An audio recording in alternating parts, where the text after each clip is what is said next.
Ano-ano nga bang mga anyong lupa ang matatagpuan natin sa ating bansa? Tara, alamin natin yan. Ako si Teacher Journel. Ito ang Teacher Journel TV. Una ay ang bundok o mountain. Ito ang pinakamataas na anyong lupa. At ang pinakamataas naman na anyong lupa sa ating bansa ay ang Mount Apo. At ang ikalawa naman ay ang bulubundukin o mountain range. Ito ay lupon o grupo ng mga bundok sa isang lugar. At ang isang halimbawa nito sa ating bansa ay ang Cordillera Mountain Range. At ang pangatlo ay ang burol o hill. Ito ay mataas rin na anyong lupa, ngunit mas mababa ito kaysa sa bundok.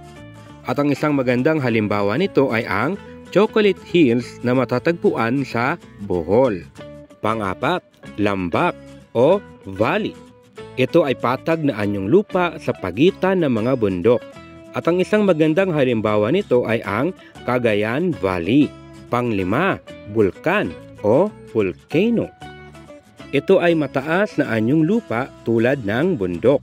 Ngunit ito ay may crater o bunganga sa tuktok kung saan lumalabas ang laba kapag ito ay sumasabog.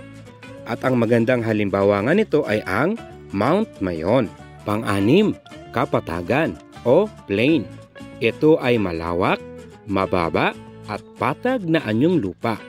At ang magandang halimbawa nito ay ang Bukidnon Pineapple Farm. Pampito, talampas o plateau. Ito ay patag na anyong lupa sa ibabaw ng bundok o mataas na lugar. At ang magandang halimbawa nito sa ating bansa ay ang talampas ng Bukidnon. Pangwalo, pulo o island. Ito ay anyong lupa na napaliligiran ng tubig. At ang magandang halimbawa nito ay ang 100 Islands National Park.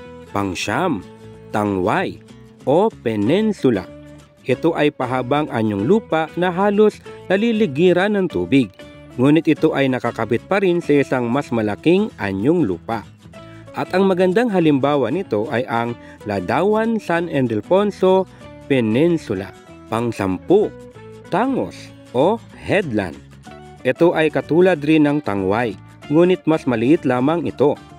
At ang magandang halimbawa nito ay ang Tangos ng Bulinaw, Pangasinan. At ang panglabing isa ay ang baybayin o shoreline. Ito ay anyong lupa na nasa tabi ng dagat.